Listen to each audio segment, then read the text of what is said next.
जैसा कि आप जानते थे, आज जो है एशियन पेंट्स ने अपने रिजल्ट डिक्लेयर किए हैं, एनुअल रिपोर्ट दी है जो आपके स्क्रीन के सामने है, जैसा कि आप देख पा रहे हैं। परफॉर्मेंस जो है 2019-20 की समरी उसकी ऐसी है कि उनके जो फाइनेंशियल्स है, रेवेन्यू फ्रॉम ऑपरेशंस है, वो 4.9% से बढ़े हैं। उनका जो ईबीटा है, जो EBITDA जिसे कहा जाता है, वो 11.2% से बढ़ा है।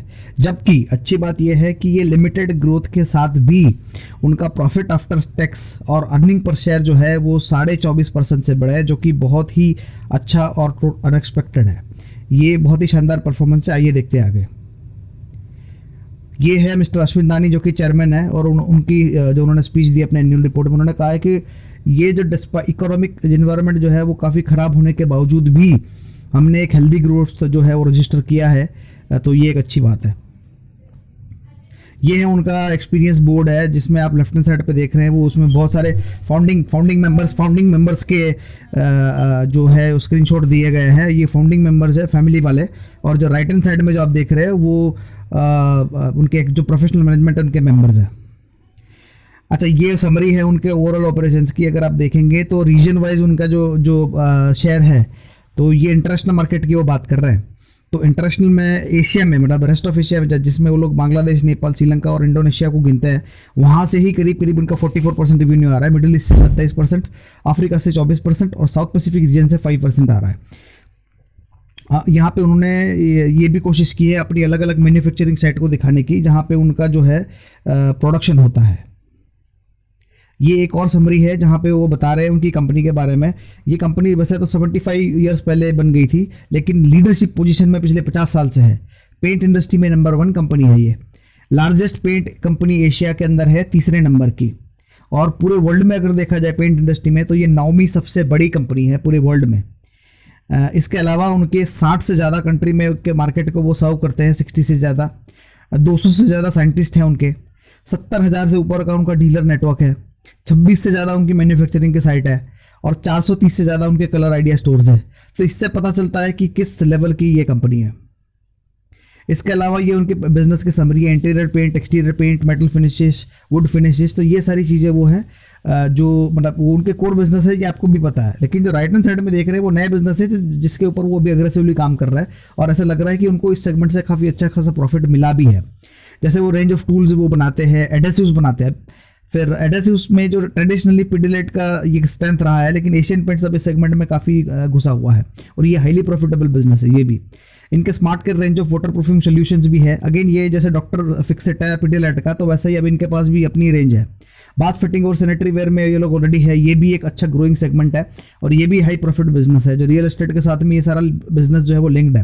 तो इनकी कोशिश है कि वो पेंट तो बिल्डर लोग इनसे लेते ही है, तो जब वो बिल्डर उनसे पेंट ले तो वाटर प्रूफिंग सोल्यूशन भी इनसे ले, एडेसिव भी इनसे ले, बाथ फिटिंग सैनिटरी वगैरह भी उनसे ले, किचन और वार्डरोब भी उनसे ही ले। क्योंकि जब आप किचन बनाता है बिल्डर लोग, तो उसमें मॉड्यूलर किचन बना के आजकल देते हैं रेडीमेड। तो वो एक पैकेज बनाने की कोशिश कर रहा है ताकि उनका ओवरऑल प्रॉफिट जो है वो अच्छा जाए।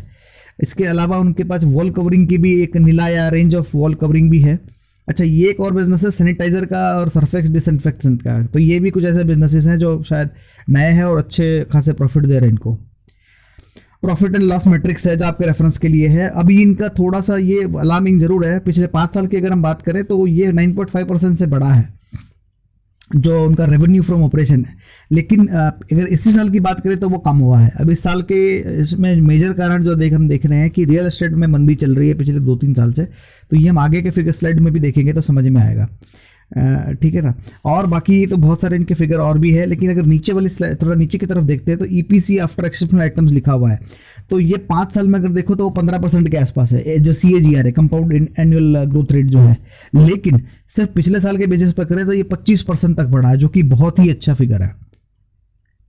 अब ये वो स्लाइड है जो सबसे अवेटेड वाली स्लाइड है, क्योंकि ये इसमें आपका पूरा परफॉर्मेंस एक ही स्लाइड में आपको सारा दिखेगा। अब इनकम स्टेटमेंट अगर हम देखें तो नेट रेवेन्यू जो है वो 19,000 करोड़ पिछले साल था, वो अभी बढ़ के 20,200 करोड़ के आसपास हो गया है। तो ये ग्रोथ जो है वो मार्जिनल है। कितना इनफैक्ट नीचे अगर आप देखोगे तो परसेंटेज भी है, ये 5% से बढ़ा है।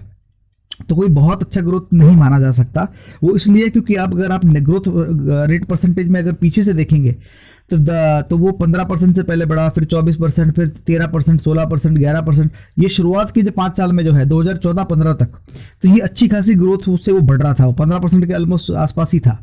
लेकिन उससे बाद से 15-16 में खाली 1% से भी कम हो गया, 16-17 में खाली 6.3%, 17-18 में थोड़ा सा वो इंप्रूव हुआ तो वो 11% और 14% आया, लेकिन इस साल फिर से वो 5% आ गया। तो पेंट इंडस्ट्री के लिए जो बहुत अच्छा पीरियड है वो एक्चुअली चला जा चुका है। जब रियल एस्टेट में बूम था तो ये भी साथ में पैरेलली चल रहा था, लेकिन जैसे आपको पता ही है पिछले 4-5 साल से रियल एस्टेट की हालत क्या है ये हम सभी को पता है, तो उसका इम्पैक्ट जो है वो पेंट इंडस्ट्री पे आया है। लेकिन बावजूद इसके ये लोग अच्छे रिजल्ट्स कंटिन्यूसली दे रहे हैं, जो काबिल तारीफ है। इसके अलावा बाकी जो फिगर हम देखते हैं, जो आपका ऑपरेटिंग प्रॉफिट है, जो ईबिटा है, तो वो 4,000 करोड़ था पिछले साल, तो ये बढ़ के आ गया है 4,466 करोड़। तो ये एक बहुत अच्छी बात है। अगर आप ऊपर की तरफ देखें तो इनका जो नेट रेवेन्यू फ्रॉम ऑपरेशन है वो खाली 1,000 करोड़ से बढ़ा है मोटा मोटा, लेकिन उसके सामने उनके प्रॉफिट जो है उन्होंने करीब 400-450 करोड़ से बढ़ा दिया है। 1,000 करोड़ की इंक्रीमेंटल सेल पे 450 करोड़ के आसपास का प्रॉफिट आया है पिछले साल के मुकाबले। तो ये एक अच्छी खबर है कि वो समहाउ ये अपना प्रॉफिट मार्जिन जो है बना के चल रहे हैं। यही कारण है कि प्रॉफिट बिफोर टैक्स जो है वो 3,300 करोड़ था पिछले साल, लेकिन इस साल जो है वो 3,634 करोड़ रहा है।